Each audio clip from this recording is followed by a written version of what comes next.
మనకి తెలుగు సంస్కృతిలో రోటి పచ్చళ్ళు అద్భుతంగా ఉంటాయి, కానీ కొంతమందికి గ్యాస్ ప్రాబ్లమ్స్ వస్తూ ఉంటాయి. ఎస్పెషలీ ఈ రోటి పచ్చళ్ళు ఏంటంటే ఆంధ్ర సైడ్, గుంటూరు, తెలంగాణలో చాలా ఎక్కువ, అదే గుంటూరు జిల్లాలోను, విజయవాడ జిల్లాలో, కృష్ణా జిల్లాలో చాలా ఎక్కువ ఉంటాయి. ఆ చిన్న ఎగ్జాంపుల్, మన పేషెంట్ ఒక ఆవిడ ఉన్నారు ఇక్కడ, నాగేంద్రమ్మ. గుంటూరు అండి మీది? గుంటూరు. మీరు వాళ్ళ అబ్బాయా? ఓకే. ఈవిడ చాలా రోజుల నుంచి గ్యాస్ ప్రాబ్లం తోటి ఇబ్బంది పడుతూ ఉన్నారు కదా. ఒక చిన్న సొల్యూషన్ రోటి పచ్చళ్ళ వల్ల వస్తుంది అని ఒక 2 మెడిసిన్స్ ఇచ్చాము మేము.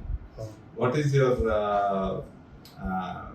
మీకు ఎలా అనిపించింది? నేను ఎక్కువ మందులు రాయకుండా, టెస్టులు చేయకుండా, ఒట్టిగా ఒక చిన్న ప్రాబ్లం అని చెప్పి నేను కనుక్కున్నాను కదా. ఇప్పుడే రికవర్ అయ్యారు ఆవిడ?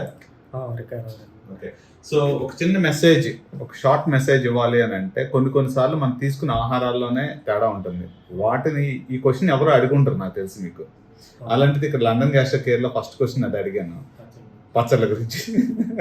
పచ్చళ్ళు అంటారు కానీ రోటి పచ్చళ్ళు అని ఎవరు చెప్పరు కదా. సో ఇప్పుడు 100% ఆవిడ బెటర్ గా ఉన్నారండి? ఓకే. సో మళ్ళీ వెళ్ళిపోతున్నారా గుంటూరు? ఎక్కడ ఉన్నారా? సరే సరే, ఓకే. సో మళ్ళీ మీతోటి మెల్లగా ఈ రోటి పచ్చళ్ళలోకి అప్పుడప్పుడు తినేటట్టుగా తీసుకెళ్ళటం మా ఉద్దేశము. సో నేను మెసేజ్ ఇచ్చేది ఏంటంటే, ఇప్పుడు వాటిని చూస్తుంటే నోరు ఊరిపోతుంది నాకు, ఎస్పెషల్లీ మా సైడ్ వాళ్ళకి. వాటిని మిస్ అవ్వడం కూడా కష్టము. అప్పుడప్పుడు ఎలా చేయాలి ఏంటి అనేది తెలుసుకోవడానికి లండన్ గ్యాస్ట్రో కేర్ ఇచ్చేయండి. Thank you very much.